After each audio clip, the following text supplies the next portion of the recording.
אנחנו נעבור כרגע להמרצה הבאה שלנו, אסתר אברהם. אסתר קוראת להרצאה שלה ויטמין C, טיפסה את ההימאליה על רגל אחת. אסתר, הבמה שלך, בהצלחה. טוב, אני צריכה רגע לנשום אחרי ההרצאה של רוחמה. וואו, במקומות כאלה נמוכים אני צריכה עכשיו להרים אתכם בכוח לגבהים מטורפים. בוקר טוב לכולם, תודה על ההזדמנות. אני אתחיל. אמ, כן, אני אנסה לקמבן בין כל מי שדיבר עוד לפניי, בטח לחבר בין אמיר לבין שי. אה, בואו ככה נתחיל, אני אנסה לעשות את השארינג. שנייה. וזהו, רואים במלא? כן. לא שומעת אותך? כן. כן? יופי, אוקיי, אוקיי. רק שנייה נזיז את זה לכאן. כן, ויטמין C, מה גורם לבן אדם יום אחד לקום בבוקר ולהחליט שהוא מטפס בהימאליה לגובה, בקור מטורף, כל זה על רגל אחת. בגיל 11, דוד שלי צייר איזשהו ציור של מטפס הרים, ואותי זה מאוד מאוד סקרן, איך המטפס הזה מרגיש, מה עובר עליו. ילדה בת 11 מלא מלא שאלות. השאלה הכי גדולה הייתה, איך את בכלל חושבת לעצמך, כן? מחשבות בגיל 11, כשבגיל 9 את נפצעת מאוד קשה. אני בגיל 9 יצאתי לטיול שנתי עם הכיתה שלי בבית הספר, ולצערי הרב בדרך חזור, נהג האוטובוס החליט שהדבר שהכי חשוב לו כרגע לעשות, זה לעזוב את הכל ולהתחיל לספור כסף. כמה כסף הוא מרוויח באותו יום מהטיול הזה. לא הייתה שום סיבה בעולם שהוא יאבד שליטה. זה היה ביום שמש, לא היה כתם שמן על הכביש, זה היה בעלייה לכיוון ירושלים, ולמרות זאת הוא דאג לעשות את העבודה באופן מאוד מאוד מקצועי, הוא התנגש בקיר סלעי בעוצמה מאוד רבה, אני ישבתי מקדימה והתרסקתי כולי, עד כדי סכנת חיים. חטפתי פגיעה רצינית בראש, איבדתי הכרה, שברים בגולגולת, כל הגוף שלי שבור מכוסח, והרגל שלי נקטעת במקום, עכשיו רגע לשנייה בסכנת חיים. אני אדלג מפה קדימה, עברתי במשך השנים שיקום מאוד ארוך ומתמשך עד היום הזה, בניסיונות של ניתוחים והתאמות, ואם זה שיקום בארץ, ואם זה שיקום בחול, ועברתי את הניתוחים הכי הזויים רק בשביל לשרוד. כדי לסבר לכם את האוזן, בהתחלה הייתי בעצם מגובסת, כל הגוף במשך 6 שבועות, מלמטה עד בית השחי. במצב הזה שאני שוכבת על הגב, אין לי מושג בכלל מה עובר עליי, לא מבינה מה קרה לי. ההורים שלי לא כל כך ישראלים, הם עלו לארץ לפני מספר שנים, אני ילדה קטנה, ומנסים להסביר לי מה זה לחיות בלי רגל. לקח לי הרבה זמן לקלוט בכלל מה זה המילה קטועה, כי זה לא מילה ששגורה בפיהם, אבל מאותו רגע הם קיבלו את ההחלטה שלמרות כל מה שאני עוברת, אם בא להם לבכות או בא להם להיות עצובים, זה לא יהיה ליד הילדה, not in front of the children, מה שנקרא, וזאת הייתה כנראה דרך החיים שלהם להתמודד מולי, אבל בגלל שזה מה שהם שיקפו, אז אני אף פעם לא הבנתי שיש לי בעיה. לא הבנתי. ואמא שלי אמרה, את לא תקבלי פינוקים יותר מכל אחד אחר, ולכן העסקים יהיו כרגיל. אז אף פעם לא הבנתי בכיתה, חזרה לבית הספר, שאני צריכה להגיד שקשה לי. ברור שקשה, כי אין לי רגל, אבל עדיין. ומשם במשך השנים המשכתי לימודים כרגיל, למרות שהיה לי מאוד קשה עם הלימודים, כי כל פעם הייתי באשפוז, שוב, אני לא נמצאתי בכיתה שלי. אז כנראה שאצל ההורים שלי אין דבר כזה, אי אפשר. אז אני חושבת שאמא שלי הייתה הראשונה בארץ, שהיא המציאה את המושג של בית חולים, של לימודים בבית חולים. היא שילמה למורות שלי שיבואו ללמד אותי פרטי, שזה דבר שהיה הכי מעצבן אותי כמובן, אבל זה מה שנתן לי את הדרייב, לחזור חזרה לבית הספר ולהשתלב יחד עם הכיתה שלי וחברות שלי.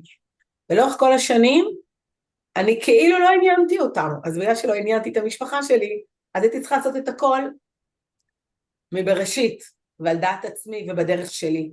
ומסתבר שמהרגע שהבנתי שבעצם אין לי רגל, אמרתי, אין? אוקיי, מה עושים עכשיו? ועד היום אני שואלת מה עושים, ואני פשוט עושה. אני לא הולכת לברר אם קודם מישהו עשה את זה לפניי או לא, זה לא מעניין, זה לא העניין, בדרכי שלי. והרבה פעמים זו דרך שאני עושה ומפלסת להרבה אנשים אחריי. כי גם אני לא רק מסתכלת על עצמי, אני מסתכלת גם כל אלה שיצטרכו לעבור איזשהו, יכולים לפלס נתיב בחיים שלהם. ובמשך כל השנים האלה אני ממשיכה להיות תלמידה, בית ספר, תיכון, הכל.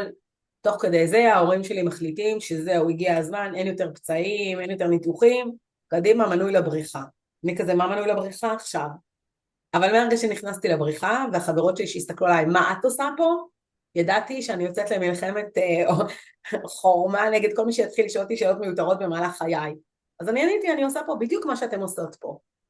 והתאהבתי בבריכה, והייתי שוחה כל השבוע, ובקיץ הייתי נוסעת לים בבוקר, באה הביתה מחליפה, ומתחילה לשחות בבריכה. זה לא משנה מה, כל עוד זה מים, מבחינתי זה אהבה אחת גדולה.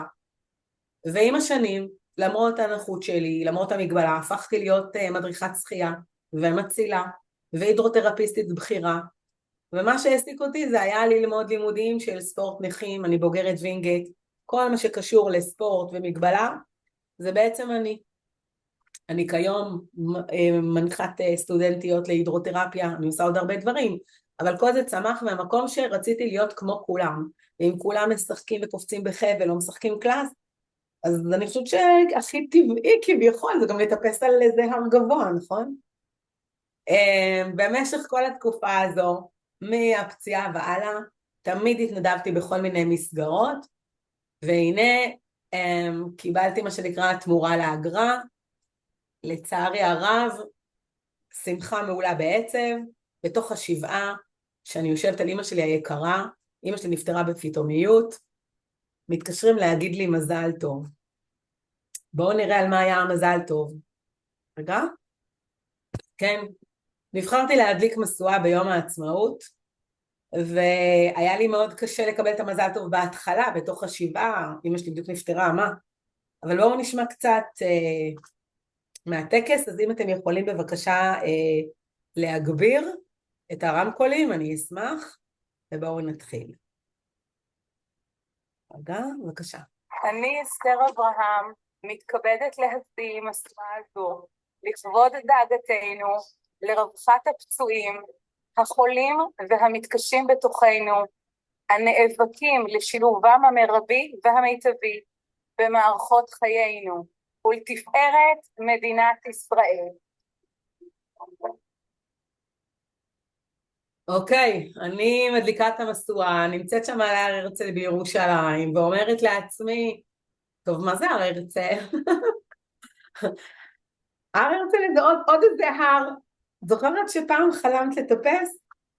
אז באמת כמה שנים אחר כך התחלתי להתארגן על עצמי, שמעתי שיוצאת איזושהי קבוצה לנפאל, והנה אני מגיעה לשדה התעופה בנפאל, עם משלחת של אנשים מתנדבים, אנשים טובי לב, שהחליטו לממש איזו פנטזיה לכמה אנשים עם נכויות שונות, אבל הם מבינים שאנחנו, אנשים כמוני, לא יכולים לצאת לדרך כזה לבד, בטח לא במדינה שהיא נכשלת בנפאל, ואנחנו מגיעים לשדה התעופה ושם מקבל את פנינו שגריר ישראל בנפאל שהוא נמצא מצד ימין, מי שאחראי על הטרלול הזה זה מפקד יחידת האלפיניסטים שנמצא משמאלו, באמצע, במרכז, והבן אדם הזה ששמו שמעון פריאנטה ניגש אליי בשדה תעופה, דוחף לי מיקרופון לפה. אני אומרת לו, סליחה, לא הבנתי. הוא אומר לי, כן, את הולכת עכשיו לדבר בשם כל הקבוצה, ולהודות לעם הנפאלי על האירוח המתוכנן. אז אני אומרת לו, סליחה, אנחנו מכירים איזשהו מקום? אז הוא אומר לי, אני אמרתי לך. אז אמרתי, אוקיי, כן, המפקד, מה שתגיד. והנה פה אני תופסת מיקרופון, יחידה מתוך קבוצה של למעלה מ-60 משתתפים, ונושאת נאום לאומה, מה שנקרא. וכשסיימתי, כמה שניסיתי לא להתבלט בתוך המסע הזה, הבנתי שזה בדיוק מחזיק מים, אוקיי? פניתי לשגריר ישראל בנפאל, מר חנן, ואני אומרת לו ככה בצד, תגיד, יש מצב שהדגל שלכם, הסימן שלו, הצורה שלו היא בצורת משולש? אז הוא אומר לי לא, כן ולא. דגל נפאל הוא בצורת שני משולשים. בסדר, חייכתי לעצמי. ואז הוא שולף שפן מהכובע, והוא אומר לי שתדעי לך שיש קשרים דיפלומטיים בין ישראל לנפאל, ואנחנו החלטנו שאנחנו נוציא איזשהו בול דיפלומטי שישקף איזה משהו שמאחד משתי המדינות, ואז הוא שולף את הבול הבא, ונותן לי אותו במתנה, וכאן אתם יכולים לראות את השילוב של הר האברסט, שזה המקום הכי גבוה בעולם, אלינו בים המלח, זה המקום הכי נמוך בעולם. אותי זה מאוד מאוד ריגש, ועד היום הבול הזה שמור אצלי במקום כבוד בארנק. אוקיי, מתקדמים הלאה לנפאל. אני מגיעה לתחילת המסע שלי בעומדה, אני יושבת שם על המדרגות, יום שטוף שמש, אבל השמש הזאת היא שמש שקרנית, כי דקה אחרי שהיא נוטה לשקוע, הטמפרטורות צונחות בבת אחת, ואני מבינה שזה לא מה שזה נראה בתמונה. אתם יכולים לראות שבצד שמאל למטה יש שם זוג קביים, דש מרוחמה שלא ידעתי שהיא צבעה את הכיסא גלגלים שלה, אבל אני סרגתי לקביים שלי סוודר, שגם להם לא יהיה קר, אתם יכולים אותם בתחתית שם, ואני בתמונה בעצם מצביעה על ממרומי הפסגה, ואני אומרת לעצמי, בונה, אני הולכת לעשות את זה, כולי מחויכת, כולי מרוגשת, ואני אומרת, איך בא לי לנשוך את הביסט כשאני אגיע לשם מהצ'ופצ'יק של ההר, כאילו אם אני אגיע לשם חובה לתת את זה כזה, אוקיי, אני צריכה ללמוד על בשרי שמקלחות, שבעצם שנה שלמה אני מתאמנת להתקלח במים קרים, לא תמיד יהיה לי שם על ההר, לא מים קרים, א', כי המים שם קופאים, ולפעמים גם אין בכלל מים, אז אין מקלחות. זה היה מסע מאוד, מאוד מרגש, אבל הבנתי מתחילתו, כשהתחלתי את הטיפוס, שבעצם צריך להשאיר את האגו בתחתית ההר, אם רוצים להגיע לפסגה. אם מסביבי לא היו אנשים טובים ומתנדבים, שעזבו בית, משפחה והכל, בשביל כמה אנשים שנכנס להם איזה ג'וק כזה או אחר, אני לעולם לא הייתי מגיעה לפסגה. אם הייתי אומרת, לא, הכל לבד, שערי לבד בתחתית. הכרתי שם אנשים מאוד מופלאים, עם דמעות בעיניים, שאמרתם, אתם לא מבינים כמה אני מעריכה את זה, כי זה באמת היה חלום חיי, ובמסע משותף הם עזרו לי.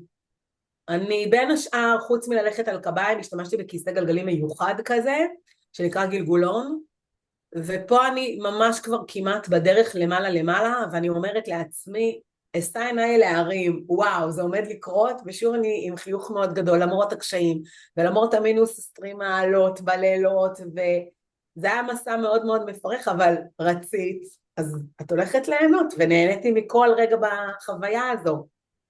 והנה השלב שבו אני מגיעה לפסגה, בגובה של 5,416 מטר, בלי שאני נזקקת לחמצן, בלי שאני מרגישה לא טוב, מרגישה שם הכי על גג העולם, תרתי משמע. אני מאוד מקצרת, אני מבטיחה לכם שיש לי סרטון, שכשהגעתי לראש ההר, דפקתי שם וואחד ביס שלו, כי הייתי נאמנה להחלטות שלי.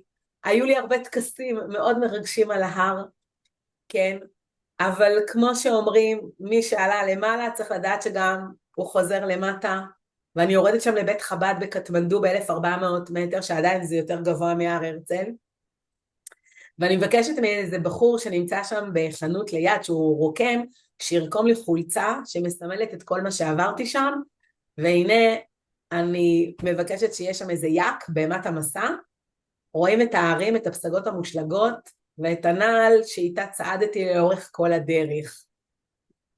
כולי שם כבר, איך אומרים, מדושנת עונג, כבר קצת שזופה, אבל עשיתי את זה, וזה ממש ממש ריגש אותי, ולכבוד הדבר הזה, הכנתי לעצמי שרשרת, אני יכולה להראות לכם שהיא ענודה על צווארי, 5,416 מטרים, כשהמוטו שלי הוא אסור לכבות חלומות. אתם תוכלו למטה לראות את כל הדרך שעברתי, מהבית שלי 750 מטר, עד 5,416 מטרים. אני רוצה להודות לשווים בהרצאה על האפשרות הזו, שניתנה לי להעלות את הנושא הזה בפניכם. אז תודה גדולה, גדולה לכל המאזינים והמאזינות. שתהיה לכולנו שנה מתוקה יותר.